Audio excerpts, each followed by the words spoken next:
তো দেখতেছেন আমার ফুফু, আমার বাপের বোন ফুফু আইছে সম্পদ নিত, বুঝছেন?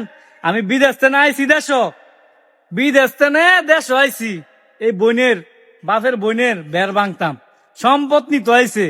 অথচ জামাই লইয়া আইয়া আঙ্গবাই তুই বেড়ায়, আঙ্গবাই তুই নায়র করে, ঠিক আছে?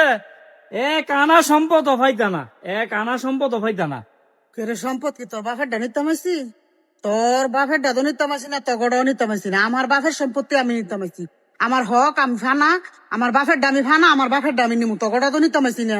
এটা আবার কমাই সেটা কর কি আছে? হুইনেন কেমনে গলা বাইরে, হুইনেন কথাটা। সম্পদ যে নিবেন একবারে কাগজ কলম কইরা সম্পদ নিবেন, এই বাড়ি ত্রিসীমানায় যাতে আপনার রান্না দেখি। ওরে বাবারে, তগো বাইরটা দাম তো আমারও কোনো আওয়ার ইচ্ছে নাই, রুচি হয় না তগো ভাই। তোর মার মুখটা দেখলে আমার রুচি হয় না, তোর মার মুখটাও আমার দেখতে ইচ্ছে করে না। এই কারণে আমি এরকম করতেছি, তাড়াতাড়ি যত তাড়াতাড়ি সম্ভব আমি তগর লগে সম্পর্ক বিচ্ছিন্ন করবো। তোরা আমার সম্পত্তিটা অতি তাড়াতাড়ি শীঘ্রই দিয়ে দি।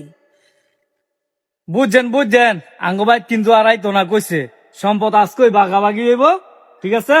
সম্পদ তুমি কতদূর ভাইবা হিসাব করছো? সম্পদ কত দূর পামু? তোর বাপে যা ভাইবো তার অর্ধেক আমি পামু। আচ্ছা, তাহলে তোমার সম্পদ তোমার বুঝাই দেওয়া হইব, তোমার লগে আজকে ওই রফা দফা শেষ। হ্যাঁ, আজকে হয়েছে, আজকে হইছে। আমি গেলাম গাই যাও, মনে রাখিস। ঠিক আছে যাও। শুনছেন নি বন্ধুরা, বাপের বোন ফুফু সম্পদের লাগে সোয়াল একবার আয়, বিয়াল একবার আয়, আইয়া মনে করেন যে আঙ্গরে প্যারা দেয়।